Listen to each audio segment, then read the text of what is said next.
फिर उसके बाद ये जो A complement intersection B means ये ओनली बी होता है, याद आ रहा है क्या? कहाँ याद आ रहा होगा उसको, बड़े जमाना हो गया है ना, सदियों पहले ये चीजें हुई थी, लॉन्ग लॉन्ग टाइम एगो।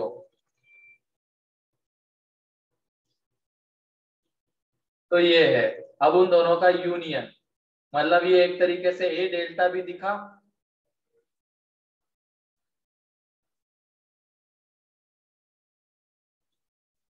अरे नहीं ये लॉन्ग लॉन्ग टाइम एगो, कौन सी बड़ी बात है, ज्ञान वाली बातें बड़ी होती है।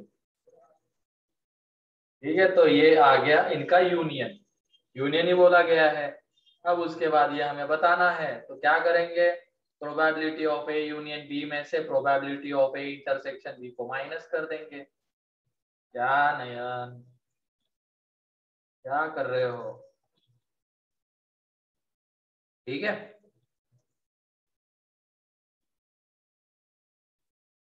Next B4। Yes sir. B4 का कौन सा?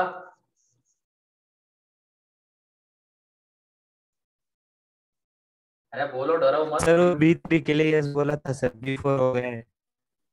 अच्छा ठीक है, B5। ठीक है, B5 में देख लो Yes. क्या है, there are 3 events ABC, one of which must and only one can happen, मतलब सिर्फ एक ही होगा, मतलब ये तीनों इवेंट्स कैसे है? Mutually exclusive.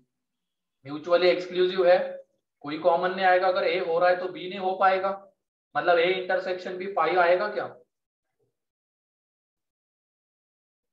Yes, sir. आएगा सर। ए इंटरसेक्शन बी 5 आएगा।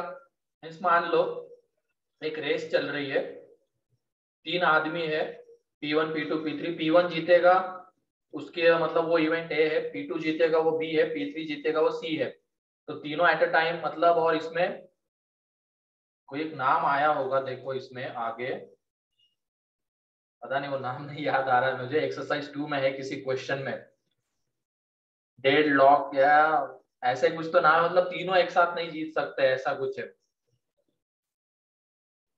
तो इस तरीके मतलब एक हो रहा है तो सिंपली क्या है, तीनों म्यूचुअली एक्सक्लूसिव है। ठीक, मतलब A intersection B intersection C intersection C and B C intersection and A intersection B intersection C, ये सारे पाई है। तो यहाँ पे बस सिंपली क्या आ जाएगा, पहले तो ये ऑड्स आर 8 to 3 अगेंस्ट, मतलब ये 3/11, ये किसकी प्रोबेबिलिटी है? पी ए की जीतने की। फिर बी के जीतने की क्या है? 2/7, एंड सी के जीतने की हमें चाहिए, ठीक है, और अगेंस्ट के टर्म्स में चाहिए, तो अभी पहले प्रोबेबिलिटी निकाल लेते हैं इसकी। अगर ये म्यूचुअली एक्सक्लूसिव है तो P of A plus P of B plus P of C, ये 1 के इक्वल आएगा, ठीक है, तो ये 3/11, ये 2/7, और ये P of C is equal to 1, तो यहाँ से P ऑफ C निकलेगा, जो भी प्रोबेबिलिटी आएगी उसको ऑड अगेंस्ट के फॉर्म में रिप्रेजेंट कर दो, ठीक है। Yes, sir. फिर उसके बाद B6,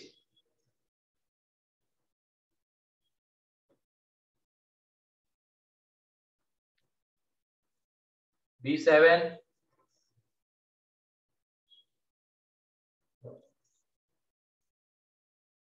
ठीक है, सेक्शन सी, ये इंपॉर्टेंट पार्ट है, section C, C1। Yes sir.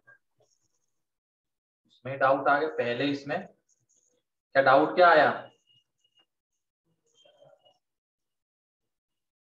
In a 2-child family, one child is a boy, then what is the probability that other child is girl? The तो second 2 one. Child है ना, तो एक बड़ा एक छोटा भी होगा, है ना, तो ये मान लो बॉय बड़ा है एंड दूसरा भी बॉय ही है, ठीक है, बॉय बड़ा है गर्ल छोटी है, या तो गर्ल बड़ी है बॉय छोटा है, तो तीनों में एक बॉय तो आ रहा है ना, तो हमें बताना है मतलब टोटल सैंपल स्पेस में कितने आ गए, 3, हमें बतानी है probability that order child is girl, तो 2 में दिख रहा है अदर चाइल्ड इज गर्ल, तो 2/3। क्लियर? बोलो। Yes, sir. वो भी मैटर करेगा ना कि कौन कौन पहले आ रहा है, कौन बड़ा है। ठीक है, सेकंड में भी डाउट है क्या? Yes, sir. सेकंड में डाउट तो वो तो बन जाना चाहिए। If older child is boy, तो देख लो ओल्डर मतलब यही दो, कंडीशनल का क्वेश्चन है। अब ये older child is boy, then probability that second child is girl. मतलब ओल्डर चाइल्ड बॉय है तो उसमें कितने, ये है 2 ही और पॉसिबिलिटीज है, बॉय बॉय या boy girl. And second older boy है एंड सेकंड गर्ल है, तो उसके लिए तो एक ही ऑप्शन है ये वाला, तो 1/2 इसकी प्रोबेबिलिटी। क्लियर? ओल्डर बॉय होना चाहिए, उसके बाद फिर सेकंड गर्ल आनी चाहिए, तो उसकी प्रोबेबिलिटी बतानी है। मतलब पहला वाला तो लड़का ही होगा, तो 2, एंड उसके बाद लड़की होनी चाहिए, तो 1/2। क्लियर है? Yes, sir. C2, C3, Yes, doubt. C2 में डाउट। C2 में हाँ sir. Sir. A paired die is thrown until score less than 5 points is obtained. Then find the probability of obtaining or not less than 2 points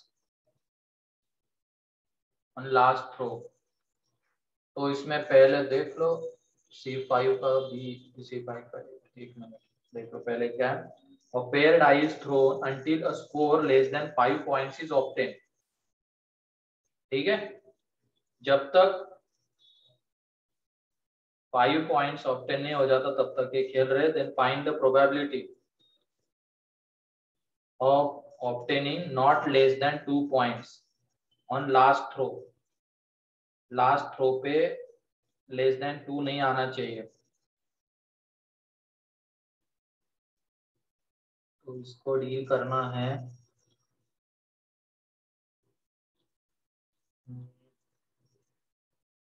less than 5 points जब तक obtain नहीं हो जाते तब तक खेलेंगे, इसको तब तक थ्रो करेंगे।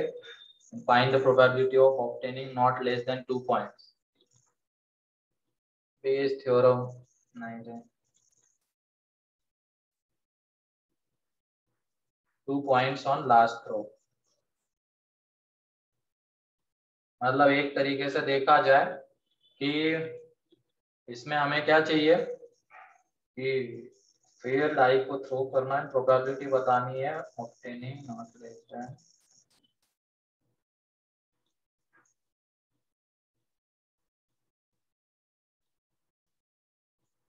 अब लेस देन 5 आएगा, नॉट लेस देन, तो देख लो लेस देन 5 में कितने पॉइंट्स आएंगे, 1 2 3 4 इतने आ जाएंगे। ठीक है, तो सैंपल स्पेस में तो इतने रहेंगे, लेस देन 5 आना चाहिए,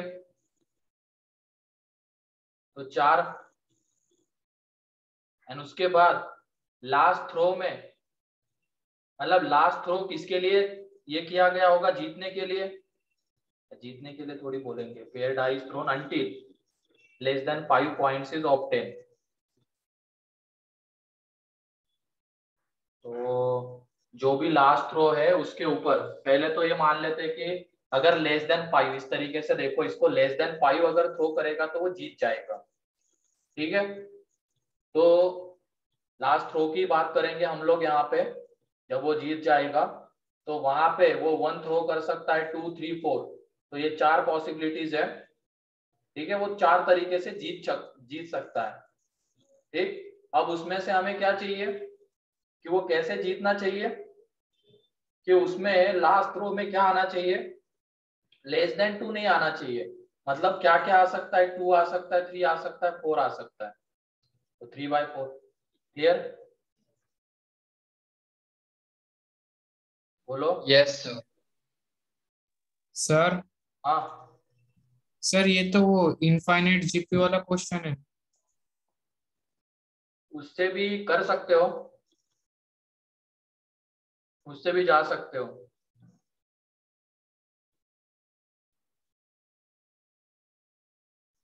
इनफाइनाइट वाला, जीपी वाला C4 है ना हाँ एक मिनट, ये इनफाइनाइट वाला है या नहीं देखने दो।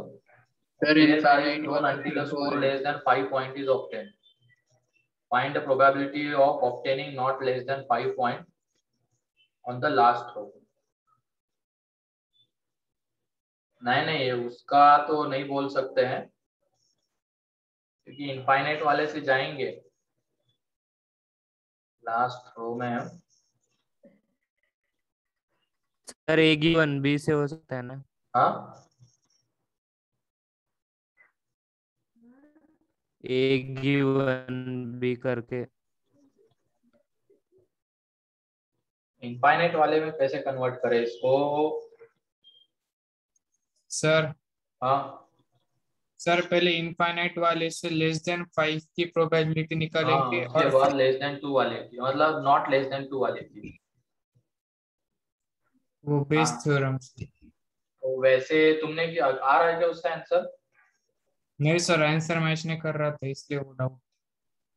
Pair dice thrown until score less than 5 points is obtained. Find the probability of obtaining not less than 2 points on the last throw. तो इसी क्वेश्चन में आंसर तो आ जाना चाहिए उसमें कि लास्ट थ्रो में। ऐसे देखो फिर उसमें, चलो इनफाइनाइट से करके देख लेते हैं कि पहले ही थ्रो में वो जीत रहा है, मीन्स वो कितना थ्रो करेगा, 1 2 3 4 में से लेस देन 5 में से कोई ये आएगा उसके फेस के ऊपर, डाइस के फेस के ऊपर, मतलब उसकी प्रोबेबिलिटी क्या है। पहले तो जीतने की प्रोबेबिलिटी निकाल लो। चलो ये आ जाएगी यहाँ पे 4/6, हारने की प्रोबेबिलिटी आ जाएगी 2/6। ठीक है, तो यहाँ पे देखो पहले इसमें जीत गया, फिर पहले इसमें हार गया, दूसरे इसमें जीत गया। लेस देन 5 थ्रो करना मतलब जीतना, पकड़ लो इसको, तो समझने में आसानी भी रहेगी। हाँ सर वो 4/6 नहीं ले पाएगा ना, 1 आ जाएगा उसमें भी।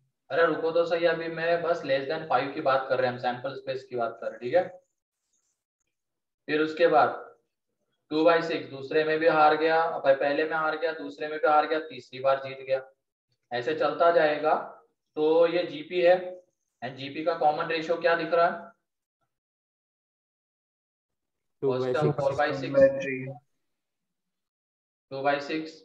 तो यहाँ से जब इसको कैलकुलेट करेंगे तो ये कितना आ रहा है? 1। 1 आ रहा है। ठीक है, जीतते जीतते 1 ही चला जाएगा ये। ठीक, कोई नहीं, देखते हैं 1 आने दो इसको। ठीक है, फिर उसके बाद वो जीत रहा है, लेकिन कैसे जीत रहा है? लास्ट थ्रो में वो लेस देन 2 नहीं आना चाहिए, तो उसकी प्रोबेबिलिटी क्या है? जीतने की प्रोबेबिलिटी चेंज हो जाएगी, वो क्या रहेगी? 3/6 रहेगी, हारने की 2/6। तो यहाँ पे देख लो, जीता है 3/6, पहले इसमें जीत गया, और लास्ट थ्रो में नॉट लेस देन 2 भी आ गया, तो वो उसकी प्रोबेबिलिटी 3/6। देन हार गया, फिर जीत गया, पहले में हार गया, दूसरे में हार गया, फिर जीत गया। तो आ जाएगा, इससे देख लो दिख रहा है ये 3/6 अपॉन 1 - 2/6, तो यहाँ से 3/4 आएगा। तो 3/4 अपॉन 1, तो आ तो रहा है आंसर। हाँ वैसे ही तो कर रहा हूं मैं। पहले क्या कर लिया, यहाँ पे लेस देन 5 आ रहा है, वो पहले थ्रो में भी आ सकता है, दूसरे में आ सकता है, तीसरे में आ सकता है, चौथे में उसकी प्रोबेबिलिटी निकाल ली तो वो 1 आ गई। एंड फिर उसके बाद उसकी प्रोबेबिलिटी निकाल रहे हैं, लेस देन 5 आना चाहिए, बट नॉट लेस देन 2 नहीं आना चाहिए। नॉट लेस देन 2 आना, क्या कह रहा हूँ, लेस देन 2 नहीं आना चाहिए। ठीक है, लेस देन 2 नहीं आना चाहिए, उसकी प्रोबेबिलिटी 3/6। ठीक है, हाँ तो ये सर हो क्लियर। रहा है, उसके बाद ये होना चाहिए, तो क्या हो जाएगा 3/4 अपॉन 1, तो इसकी प्रोबेबिलिटी 3/4। तुमने कैसे किया था सार्थक? सर मैंने वो थोड़ा ज्यादा सोच लिया था, वो सेकंड वाले में सैंपल स्पेस गलत ले लिया था। नहीं नहीं, क्लियर है अब ये? हाँ सर।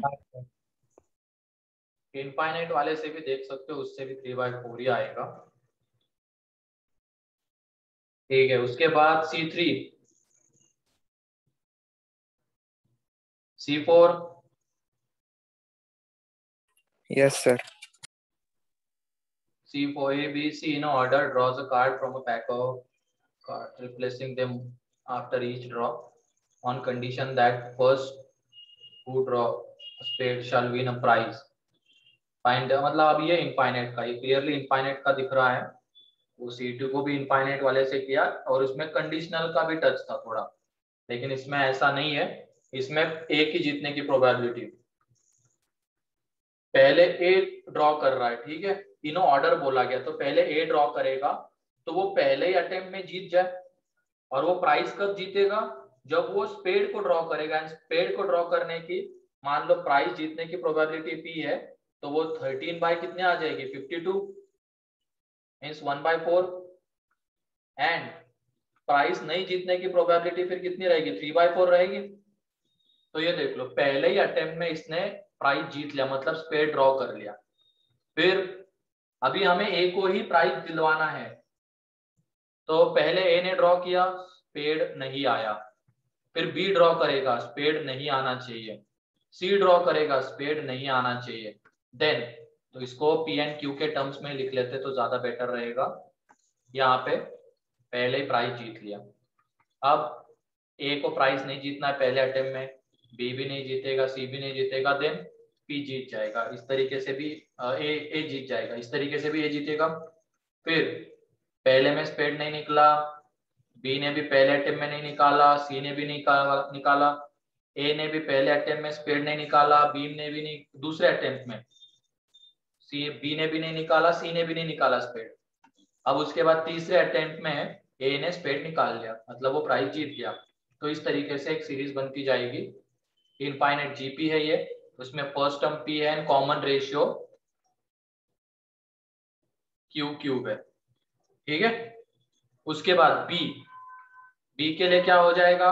पहले तो ए ड्रॉ करेगा एंड हमें बी को प्राइस दिलवाना है, तो ए स्पेड नहीं निकालना चाहिए, तो उसकी प्रोबेबिलिटी क्यू। अब बी निकाल ले, तो पहले ही अटेम्प्ट में बी जीत जाएगा प्राइस। अब पहले अटेम्प्ट में ए भी नहीं जीते, बी भी नहीं जीते, सी भी नहीं जीते। अब दूसरा अटेम्प्ट शुरू होगा तो ए नहीं जीतना चाहिए, अब बी जीत जाना चाहिए सेकेंड अटेम्प्ट में, तो इस तरीके से भी बी जीतेगा।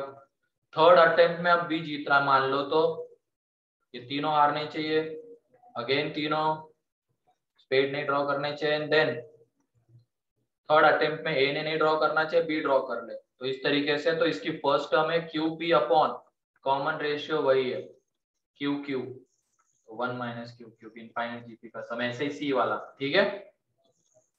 ये क्वेश्चन तो मेरे ख्याल से क्लास नोट्स में भी करवाया गया होगा, करवाया कि नहीं करवाया? हाँ सर, करवाया है। हाँ,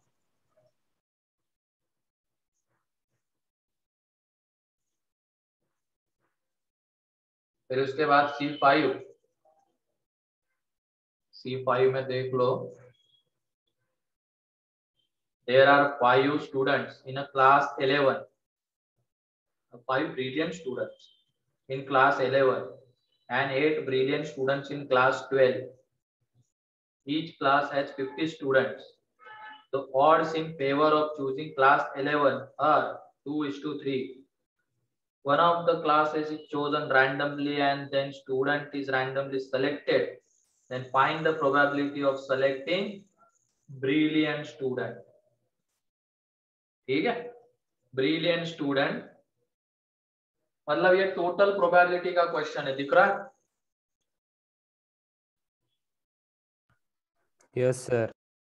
हमें ब्रिलियंट स्टूडेंट की प्रोबेबिलिटी चाहिए, वो क्लास 11th में से भी हो सकता है एंड क्लास 12th में से भी हो सकता है। मतलब पी ऑफ 11th के लिए मान लेते हैं कि XI दिया हुआ है, तो वही ले लेंगे, वो 11th में से रहे, एंड ब्रिलियंट स्टूडेंट वो 12th में से रहे। तो इसको अगर हम कंडीशनल से लिखने जाएंगे तो फॉर्मूला क्या आ जाएगा? पी ऑफ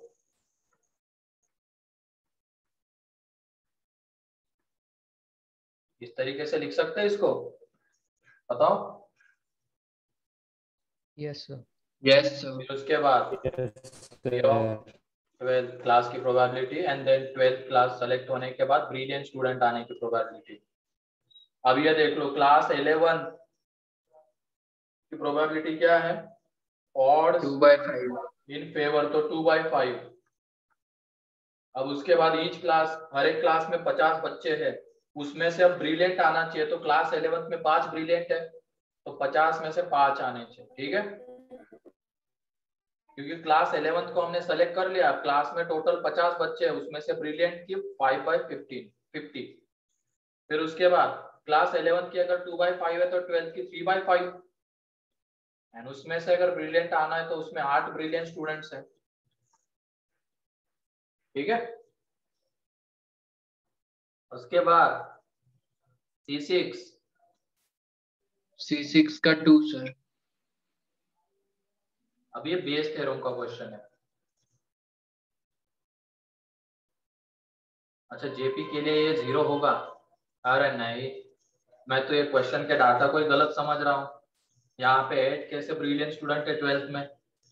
12th में तो सारे ब्रिलियंट स्टूडेंट्स है, 70 के 70, है कि नहीं? मानते हो कि नहीं मानते हो अपने आप को ब्रिलियंट? Yes sir. ये नहीं मानता ये हर्षवर्धन, तभी ये निगेटिव सोच का इंसान है। ऐसे लोगों से दूर रहना, ठीक है।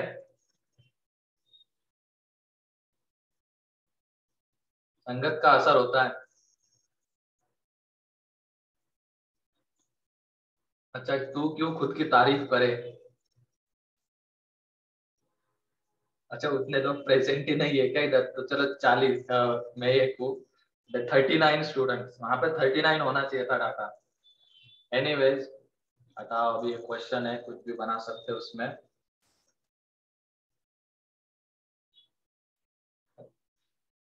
ठीक है चलो, अब ये C6 का कौन सा कह रहे थे तुम? सेकंड कह रहे थे। Box 1 contains 5 red and 2 blue box. ये इसमें पढ़ने में ही जोर आता है बहुत, ठीक है। कौन सा गंदा बन जाता है सर क्वेश्चन, ये 6th वाला? अरे नहीं रे, देख लो 6th वाला तो बहुत अच्छा क्वेश्चन है, बहुत आसान क्वेश्चन है। अच्छा C39 लेने पे बहुत गंदा बन जाएगा? अरे नहीं, बिल्कुल आसान बनेगा वो। 8 की जगह पे 39 आएगा। अब ये पहले C6 सुन लो। ये जो बॉक्स B1 है उसमें 5 रेड है 2 ब्लू है B1 में, ठीक है। फिर उसके बाद ये जो बॉक्स B2 है उसमें है 2 रेड 6 ब्लू। और पेयर कॉइन इज टॉस, सिक्का उछाला गया है। If it turns up head ball drawn is from box 1, मतलब बॉक्स B1 आने की प्रोबेबिलिटी कितनी है? 1/2। बॉक्स B2 आने की प्रोबेबिलिटी कितनी है? 1/2, ठीक है। क्योंकि सिक्का उछाल के बॉक्स को सेलेक्ट किया जा रहा है और वो फेयर कॉइन है, तो हेड आने की प्रोबेबिलिटी 1/2 एंड टेल आने की प्रोबेबिलिटी 1/2। तो हेड आएगा तो box B1, else ball is drawn from box B2, find the probability that of each of the following। तो पहला बन गया है। Yes sir. Second, ball drawn is from box B1 if it is blue. तो जो question में पूछा गया है वो ऐसा है कि बॉल ब्लू होना चाहिए और बाद में वो बॉक्स B1 में से भी होना चाहिए, तो उसको हम ऐसे लिख सकते हैं, वो blue ball and blue ball box B1 में से। तो ब्लू आने के लिए टोटल प्रोबेबिलिटी से इसका आंसर आएगा नीचे वाले का, वो बॉक्स B1 में से भी हो सकता है ब्लू एंड B2 में से भी हो सकता है। तो अगर वो B1 में आ से हो जाएगा रहा सर। है, हाँ अब हो जाएगा। अब हो जाएगा ना इस तरीके से, एंड ऊपर में यही वाली टर्म आएगी, यहाँ पे आ जाएगा B2 P of B upon B2 and ऊपर में P of B1। Bayes theorem का क्वेश्चन था, ठीक है। फिर उसके बाद C7, यस सर। C7 में क्या हो गया? 2 cards are drawn successively from well shuffled ordinary deck of 52 playing cards without replacement, and is noted that second card is king. Then find the probability of event first card is also king. मतलब ये है एक तरीके से, पहले तो king निकला है, ठीक है, सेकेंड उसने नोट किया तो उस पे किंग आ गया, तो पहले पे किंग के अलावा भी और कुछ हो सकता है, ठीक है, अदर देन किंग, ठीक, एंड पहले पे किंग भी हो सकता है। तो एक तरीके से ये है, यहाँ पे अगर सेकेंड पे किंग आ रहा है, सेकेंड पे किंग आ रहा है तो पहले पे भी किंग होना चाहिए, उसकी प्रोबेबिलिटी चाहिए। मींस एक तरीके से हमें क्या चाहिए, डायरेक्टली इसका रिजल्ट लिख रहा हूं, प्रोबेबिलिटी ऑफ पहले पे किंग नहीं है, दूसरे पे किंग है प्लस, उसमें हमें ये चाहिए था, ठीक है।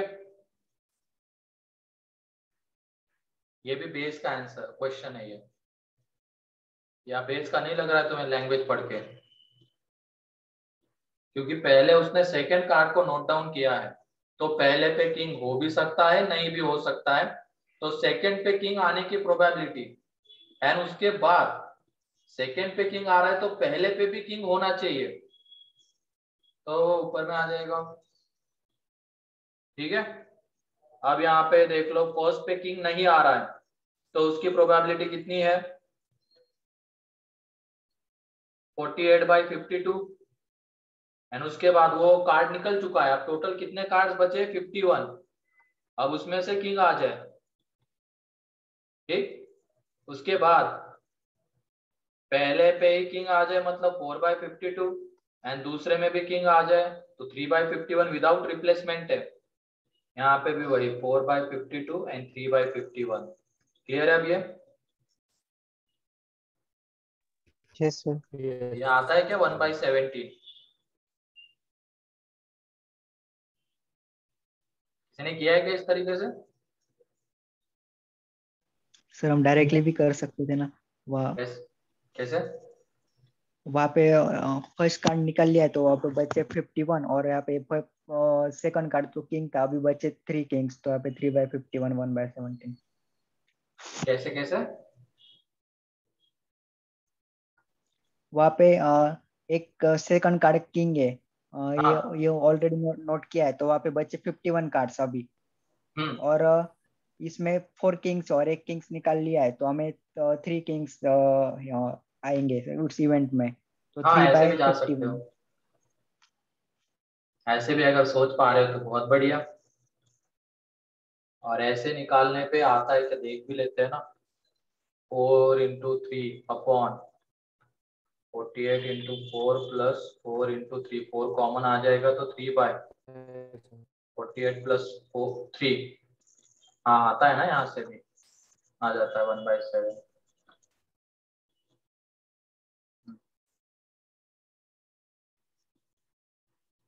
ठीक है, बढ़िया। फिर ऐसे ही किया तो अंश, लेकिन वो ज्यादा सही है, वो बढ़िया है एकदम। 1/, जैसे सेकंड पे तो किंग आ गया, मतलब वो कार्ड निकल चुका है, फिर उसके बाद पहले पे इस तरीके से, ऐसी बहुत सारी चीजें हैं जो एक्सरसाइज 2 में बताऊंगा मैं। फिर उसके बाद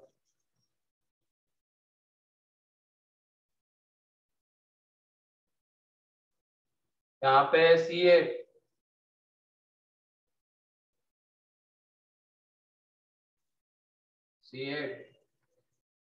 C8 में 12 cards numbered 1 to 12 are placed in a box mixed up thoroughly, and then a card is drawn at random from the box, and it is known that number on the drawn card is more than 3। ये हमें पता है, ठीक है। Then find the probability that it is an even number। ये तो बहुत आसान था, पहले क्या है कि जो कार्ड के ऊपर नंबर आ रहा है वो मोर देन 3 होना चाहिए, तो वो 4 5 6 अप टू 12 मतलब कितना हो सकता है 9, मतलब 9 पॉसिबिलिटीज आ सकती है, मोर देन 3 आ सकती है ना। एंड उसके Yes, बाद sir. वो इवन होना चाहिए, तो उसकी पॉसिबिलिटीज कितनी रहेगी 5, मतलब वो या तो 4 हो सकता है, 6 8 10 12, ठीक है। ये सिंपल कंडीशनल का क्वेश्चन है, इसमें बेस वगैरह कुछ नहीं है। पहले तो हमें ये पता है कि मोर देन 9 है, एंड उसके बाद वो इवन भी चाहिए, ऐसे देखो इसको।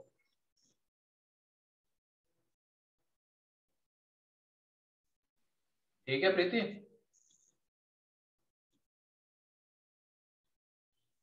Yes sir. ठीक है, उसके बाद अब ये पार्ट वैसे देखा जाए तो इस बार हटाया गया था, सेक्शन डी हटाया, मतलब वो फाइनल सिलेबस में मेंस के, और ये एडवांस में नहीं है। ये जो लास्ट पार्ट है डिस्ट्रीब्यूशन, एक्सपेक्टेशंस, मीन वेरिएंस, ये एडवांस का पोर्शन नहीं है। एडवांस में बस वो बेस थ्योरम तक है, ठीक है। तब भी देख सर लेते। मेंस में भी Mains नहीं है। मेंस में इस साल नहीं था, तुम्हारे टाइम पे क्या पता सिलेबस कितना कम करेंगे और क्या करेंगे।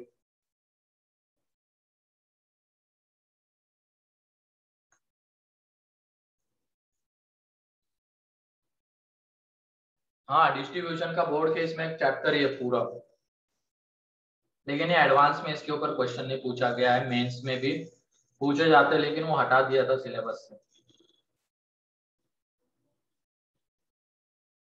अच्छा, सर लगता नहीं। मेंस में भी सिलेबस घटाया जाता है, हाँ, मेंस में भी सिलेबस रिड्यूस किया जाता है। अब इस बार तो घटाया गया था ना, वो लॉकडाउन वगैरह की वजह से सब कुछ बंद था टोटल, इसकी वजह से हुआ था। 30% सिलेबस रिड्यूस हुआ था, लेकिन लग नहीं रहा था सिलेबस रिड्यूस हुआ है, क्योंकि जैसे एलसीडी में मान लो डिफरेंशियबिलिटी का एलएचडी आरएचडी हटा दिया, डिफरेंशियबिलिटी में एलएचडी आरएचडी हटा दिया, लेकिन फंक्शनल इक्वेशन रखा हुआ है, एंड फंक्शनल इक्वेशन में एलएचडी आरएचडी की जरूरत पड़ती है, तो इस तरीके की चीजें हटाई गई थी, ठीक है। डिफरेंशियबिलिटी में डिफरेंशिएशन हटा दिया, मान लो पूरा टॉपिक हटा दिया, लेकिन एओडी तो पूछा जा रहा है, एनएओडी में डिफरेंशिएशन आता है, तो इस तरीके की चीजें की गई थी। मतलब जो हटाया गया था वो पढ़ना तो मस्त था, उसी के बाद वो फिर आगे के क्वेश्चन बन सकते थे, ऐसा था। वो लोग बहुत चालाक है। अच्छा, वो चालाक तो है, लेकिन उनको क्या पता है कि हमें सब कुछ पता चल रहा है कि वो कर क्या रहे हैं एग्जैक्टली। एनीवेज, सेक्शन डी पहला,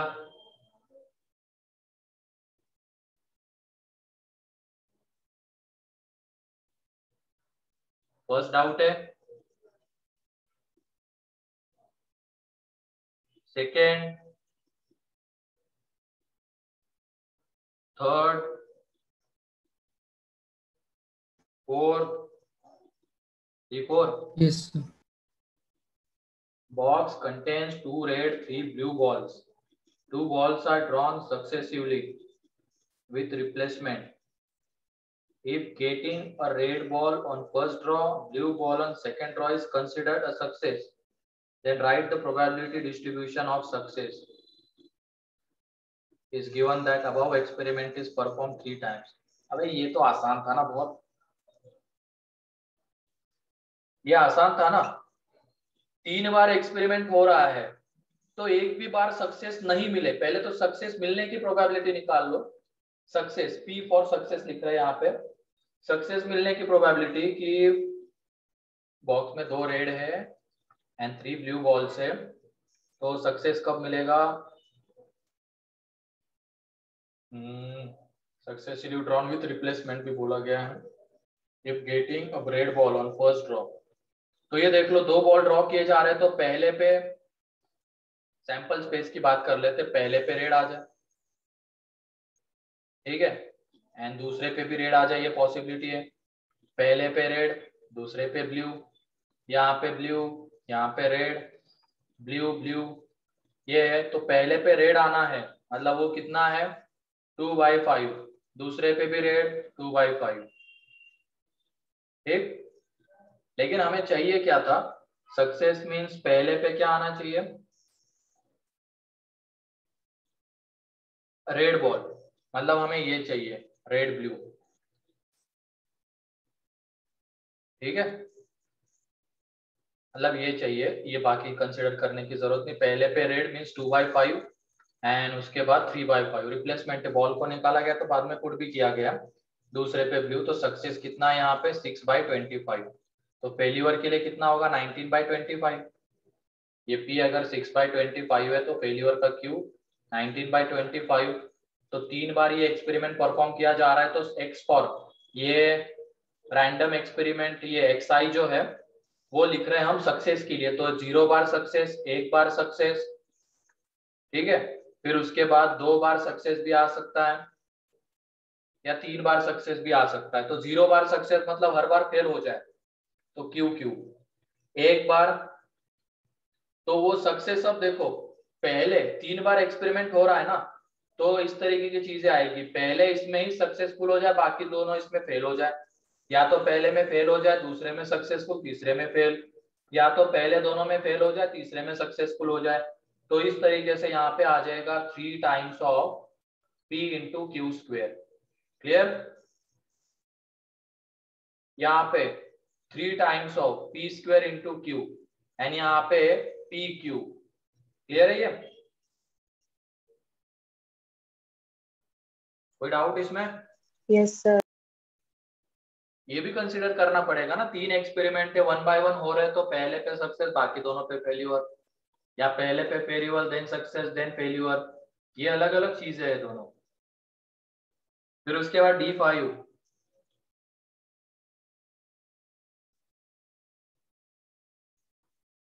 ठीक है। ये डिस्कस तो हो गया होगा, उस टाइम पे नहीं पूछे थे क्या तुम लोगों ने डाउट?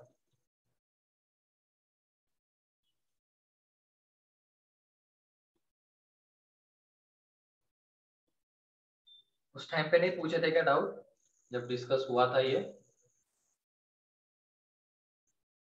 तो पार्ट 1 में अपनी पूरी क्लास निकल गई। पूछे थे सर। नहीं पूछे थे, लेकिन बाउंसर गए थे। बाउंसर क्या गए थे? आप समझ रहा है क्या? यस हाँ सर। सर। हाँ सर। ठीक है, हाँ। चलो आगे बढ़ते हैं। अब पार्ट 2 सेक्शन A1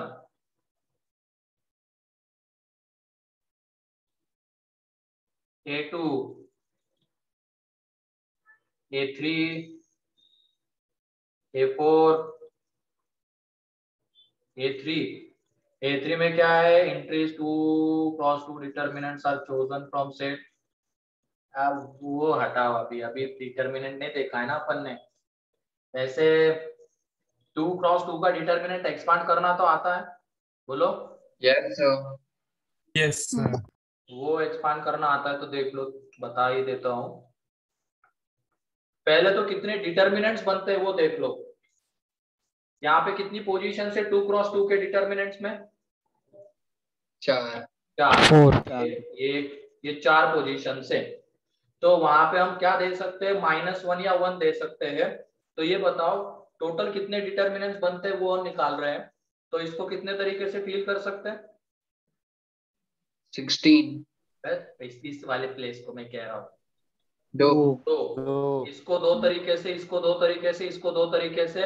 इसका मतलब टोटल कितने डिटर्मिनेंट्स बनेंगे 2 की पावर 4। क्योंकि हर एक प्लेस को हम 2 तरीके से फील कर सकते हैं, तो टोटल डिटर्मिनेंट बनेंगे 2 की पावर 4। अब उसके बाद हमें ऐसे डिटर्मिनेंट चाहिए जिनकी वैल्यू 0 आ रही है, ठीक है।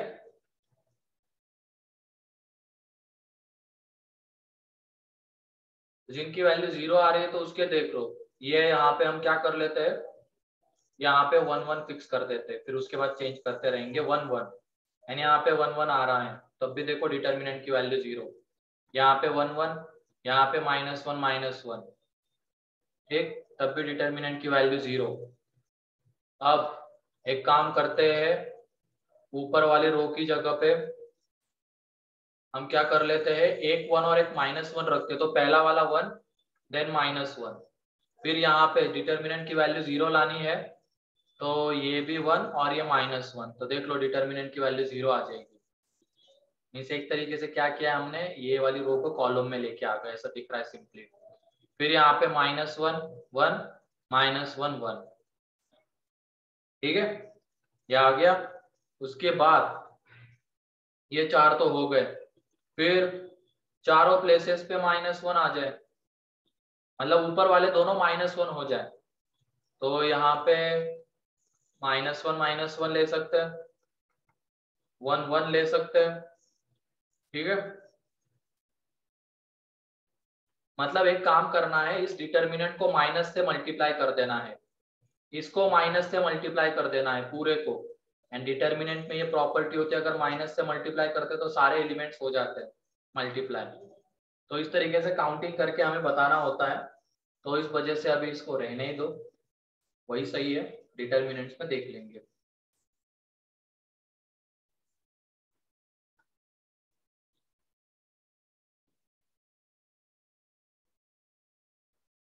फिर उसके बाद A4 A5 A6 A6 में क्या है, bag contain 7 tickets marked with number 0 1 2 3 4 5 6 respectively, a ticket is drawn and replaced, फिर से पुट भी कर दिया, then chance that after 4 drawing the sum of the number drawn is 8, तो sum of the number is 8। Sample space देख लो, इसमें sample space क्या है, पहले अटेम्प्ट में निकाला, पहले अटेम्प्ट में हमने कार्ड निकाला, तो वो इन कितने कार्ड से, सातों में से कोई एक हो सकता है, तो वो 7 तरीके से आएगा। फिर रिप्लेस कर दिया, अगेन कार्ड निकाला, अगेन कार्ड निकाला, अगेन कार्ड निकाला, ये सैंपल स्पेस क्लियर है, क्योंकि रिप्लेस भी कर रहे हैं ना, अगेन निकालेंगे तो 7 में से एक 7 में से एक 7 7 7 7 7 7 4 बार ऐसा करना है, और फाइनली हमें सम कितना चाहिए, 8। अब सम 8 कैसे आएगा वो देख लो, उसके लिए हमें देखना पड़ेगा कि सम 8 0 0 2 6 इस तरीके से सम 8 आएगा, बताओ। Yes, yes sir. ठीक है, फिक्टिशियस भी कर सकते हैं। और हाँ फिक्टिशियस से भी कर सकते, बहुत बढ़िया। 4 पोजीशन है ना हमारे पास, 4 बार, तो इससे जाना सही रहेगा, लेकिन उससे कंफ्यूजन एक ये हो जाएगा कि पहले इसमें 0 0 आ रहे हैं, देन 2 6, तो उनके आपस में अरेंजमेंट भी तो करनी होगी हमें, क्योंकि पहले इसमें 6 भी आ सकता है, देन 0 देन 2 इस तरीके से, तो वो रह जाएगा, ठीक है, वो रह जाएगा। उसके वजह से फिक्टिशियस से मत जाओ, फिक्टिशियस से यहाँ पे 0 0 2 6 ये एक है, फिर उसके बाद 0 0 3 5 ये एक आएगा, ठीक, एंड 0 0 4 4 एक आ जाएगा, क्लियर। Yes, sir. फिक्टिशियस से सही रहेगा, 4 drawing the sum of the number. Sir उसमें सारे केसेस काउंट हो जाएंगे ना? सारे केसेस हो जाएंगे क्या काउंट? फिक्टिशियस में 0, हाँ बिल्कुल सही, सारे हो जाएंगे काउंट, सही है, मतलब फिक्टिशियस में फिक्टिशियस से जाओ, वो सही है। यहाँ पे क्या है, x1 x2 x3 x4 इनका सम आना चाहिए 8, तो उसमें वो 0 0 2 6 इनकी अरेंजमेंट भी इसमें आ जाएगी, मतलब मान लो ये दोनों 0 ये 2 ये 6, या तो ये 6 ये 2 ये 0 0, ये सारी पॉसिबिलिटीज इसमें आने वाली है, तो दिक्कत वाली कोई नहीं बात, उसमें तुम निकाल लो डायरेक्टली कि इन सबका और। लेकिन यहाँ पे आप फिक्टिशियस से नहीं जा सकते, इसके लिए हमें मल्टीनोमियल की हेल्प लेनी पड़ेगी, क्योंकि ये जो x1 है 0 to 6, x2 है ये 0 to 6, x3 है ये 0 to 6 एंड x4 भी है 0 to 6। क्लियर? तो क्या हम इसमें फिक्टिशियस से जा सकते हैं क्या उस रिजल्ट से? No sir. अपर लिमिट 8 से कम है ना, तो इसमें मल्टीनोमियल की हेल्प लेनी है। तो मल्टीनोमियल में किसका कोएफिशिएंट? कोएफिशिएंट ऑफ x की पावर 8, किसमें? x की पावर 0 प्लस x की पावर 1, x की पावर 2 अप टू x की पावर 6, और ऐसा 4 बार आएगा, x1 के लिए, x2 के लिए, x3 के लिए, x4 के लिए, तो इसकी पावर में 4। ठीक है, तो अब इस जीपी का सम निकाल लेते हैं। कोएफिशिएंट ऑफ x की पावर 8, इस जीपी का सम 1 माइनस x की पावर 7 इसकी पावर में 4, और ये नीचे में जो 1 माइनस एक्स आ रहा था वो ऊपर आ जाएगा, इसकी पावर में -4। तो दो पॉसिबिलिटीज बनती है, एक तो क्या हो जाए यहाँ से x की पावर 0, यहाँ से x की पावर 8, या तो यहाँ से x की पावर 7, यहाँ से x की पावर 1। इसके अलावा और कोई पॉसिबिलिटी आएगी? नहीं। अब यहाँ से x की पावर 0 मीन्स 4c0, एंड यहाँ से x की पावर 8 मीन्स क्या आ जाएगा? n प्लस आर ना, 4 प्लस 8 -1 cr। अब उसके बाद यहाँ से x की पावर 7 निकालेंगे तो -4c1 आएगा, x की पावर 7 निकालेंगे तो यहाँ से 1 निकालेंगे तो 4 प्लस 1 -1c1। तो ये देख लो ऊपर में ये कितना आता है 12, तो 11c8 माइनस ये 4 इंटू ये आ जाएगा यहाँ पे 4c1 डिवाइडेड बाय 7 की पावर 4। अब इसको कैलकुलेट कर लो, आंसर आ जाएगा वो। ठीक है, क्लियर है ये? Yes sir. मतलब इसमें मल्टीनोमियल और बहुत सारी चीजें आई। ठीक है, सही है। फिर उसके बाद A7,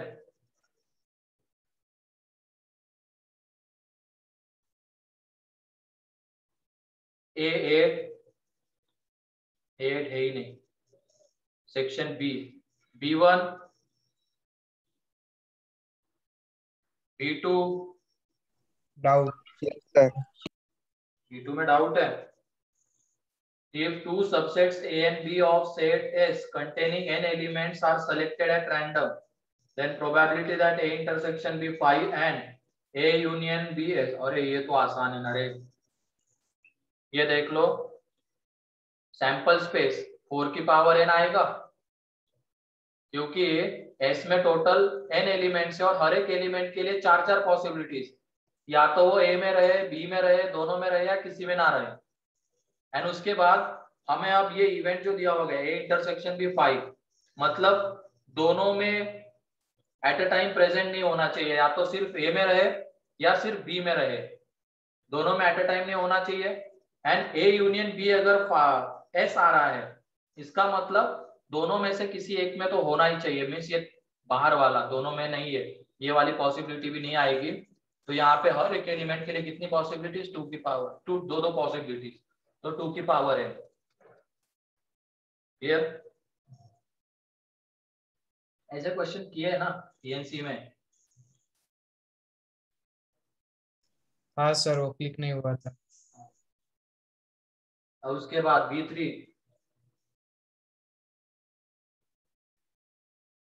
B4, B5,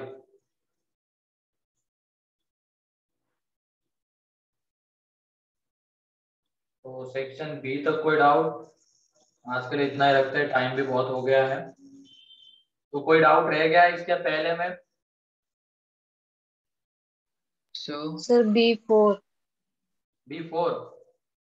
B4 में देखो x में ये सेट Bn फॉर्म, ये तो आसान है, ये भी उसी का एग्जांपल है। इसमें क्या दिक्कत क्या आई तुम लोगों को? पहले तो टोटल कितने बनेंगे वो देख लो, तो वो कितने आ जाएंगे 4 की पावर 10। एंड उसके बाद अगर दो ऐसे एलिमेंट्स है जो दोनों में कॉमन है, तो वो दो एलिमेंट्स 10 में से कोई भी दो हो सकते हैं, है कि नहीं? 10 में से कोई भी दो एलिमेंट्स वो हो सकते हैं जो दोनों में प्रेजेंट रहे एट अ टाइम।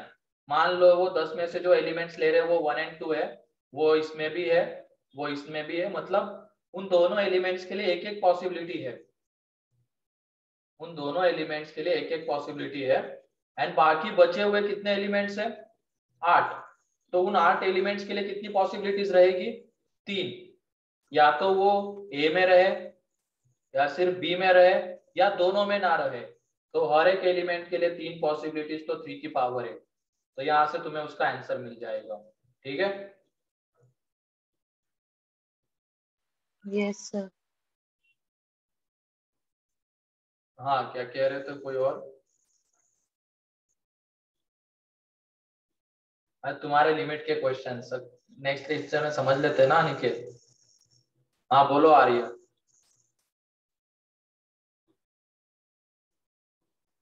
और वैसे वो बहुत आसान है, तुम्हारे क्वेश्चंस पहले का तो नन ऑफ दिस आएगा, वो नेक्स्ट लेक्चर में देख ही लेंगे। ठीक है? इसमें बताओ सेक्शन बी तक कोई डाउट है क्या किसी को?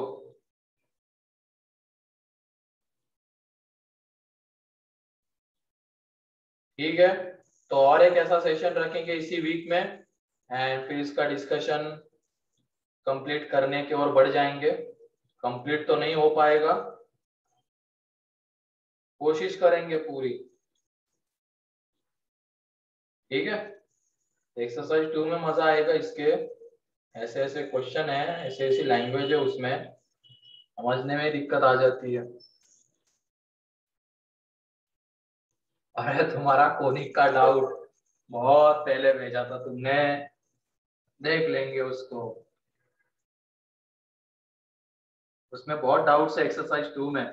ठीक है, सारे डाउट्स क्लियर कर लेंगे ये, लेकिन अब धीरे धीरे बढ़ना पड़ेगा। तुमने बोला स्टार्टिंग से करना है, तो स्टार्टिंग से कर रहा हूँ मैं डिस्कस सेक्शन, मतलब एक्सरसाइज 1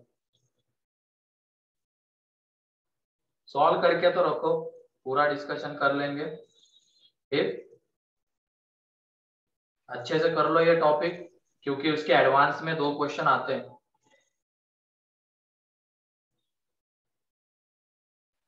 सर। हाँ सर आपने वो आज की रिकॉर्डिंग नहीं भेजी? हाँ, भेज दूंगा ना, अभी भेज दूंगा। ठीक है? और वैसे अगर तुम क्लास अच्छे से करते हो तो रिकॉर्डिंग की क्या जरूरत पड़ जाती है?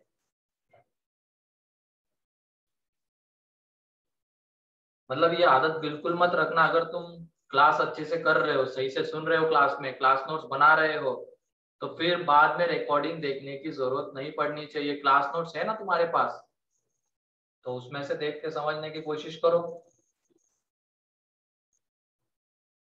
हाँ, गारंटी 2 क्वेश्चंस आते हैं प्रोबेबिलिटी से, देख भी सकते हो इसका एक्सरसाइज 3। हर साल 2-2 तो दिख ही जाएंगे। 2013 में 2, 2013 में 4 है, फिर उसके बाद 2014 में 2, 14 में भी 4 ही है, 15 में 2, मतलब आते हैं इसके ऊपर क्वेश्चन। 2 तो मान के चलो कि रहेंगे ही। 16 में देखोगे तो कॉम्प्रिहेंशन वगैरह, 17 में एक कॉम्प्रिहेंशन, 17 में भी 2 ही है इसमें क्वेश्चंस। ठीक है? 8 मार्क्स फिक्स? अरे फिक्स मत कहो रे ये टॉपिक ऐसा है ना, इसके ऊपर अगर क्वेश्चन पूछा जाएगा ना तो समझेगा भी नहीं कि पूछना क्या वाला है, कुछ पूछना क्या चाहता है। और अगर पूछेगा तो इतना आसान पूछ लेगा कि बस पूछो मत।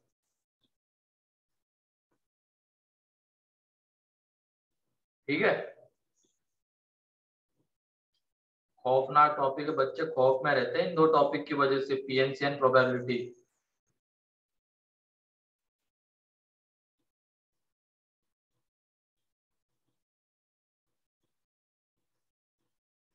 ठीक है, चलो आज के लिए इतना ही है।